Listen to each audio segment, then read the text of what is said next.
Before I begin, I want to verify I have 3 members on virtually and 2 audience members IRL.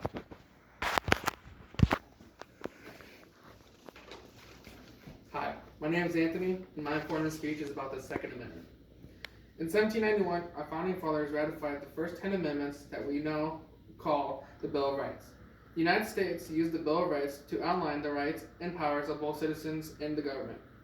This speech is specifically in regard to the Second Amendment. I'm going to give you an overview of the Second Amendment and explain why it is important to some individuals of the United States of America. In 2013, E.J. Erler defined the Second Amendment as the right of the people to keep and bear arms. In order to completely understand the Second Amendment, we must analyze the purpose, significance, and consequences of the right to keep and bear arms. The right to keep and bear arms has been received with many different points of views over the decades. But it all started with the founding fathers who signed and ratified the bill. According to B. Thomas, the founding fathers of the United States of America ratified the Second Amendment to give citizens the opportunity to fight back against a tyrannical government. Alexander Hamilton once stated that people must enact their right of self-defense when a government becomes tyrannical.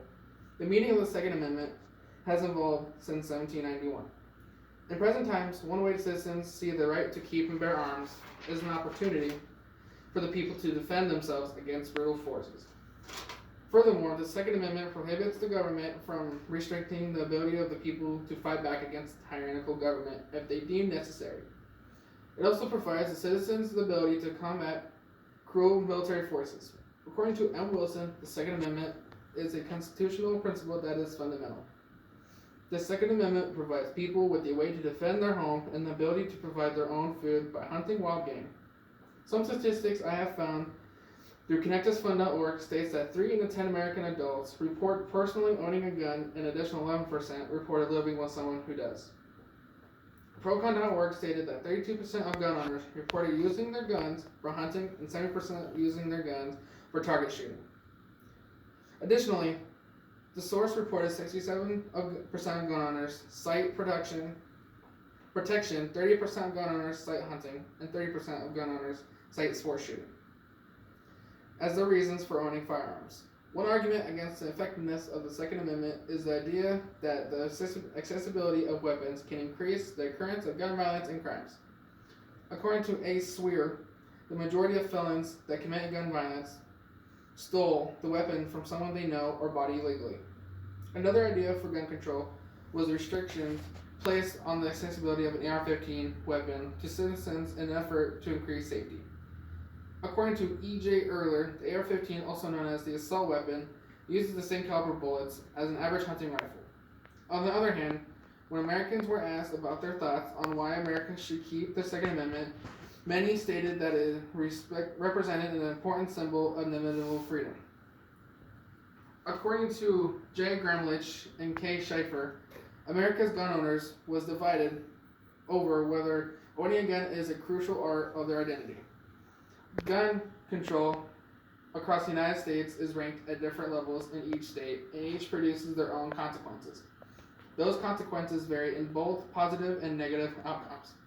Statistics from ConnectUsFund.org states that Texas has the lowest level of governmental gun control. However, the state only has 6.6% of total public mass shootings. The same source also reported in November of 2018 that while California holds the highest level of governmental gun control, the state accounted for 3 of the 11 public mass shootings across 7 different states that year. Research from ConnectUsFund.org shows that people are 4 times more likely to use a gun for self-defense purposes than they are to commit a crime with a firearm. This source also stated that over 700 people are murdered every year through a person's hands, fists, or feet. Furthermore, statistics show that most suicides have not involved a weapon. Instead, 25% of suicides have involved hanging or suffocation, and 17% were due to overdosing. Additionally, I have found research that reported 57% of people state that the reason why they do not support most gun control measures is that they do not want the government to have that level of power over them. One big concern about gun control is that micro-stamping efforts, licensing, or other firearms of coding are used to trap guns, then it would also invade the privacy of legal gun owners. An article from Procon.org said that 79% of male gun owners and 80% female gun owners have reported that owning a gun made them feel safe, while 64% of people living in a home and someone else owned a gun made them feel safe.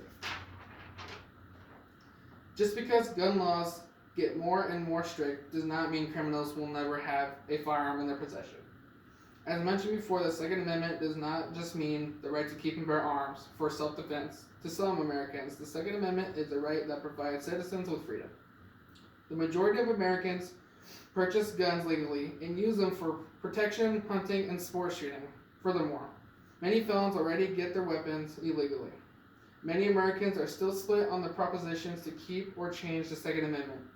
In order for the United States to choose a path for gun control, Americans must continue to educate themselves and have discussions with an open mind. The purpose of this speech is to shed light on what makes some Americans support the Second Amendment in the ways that Thomas Jefferson did when he stated, "I prefer dangerous freedom over peaceful slavery." Any of y'all got any questions? Nope. Nope. Thank you.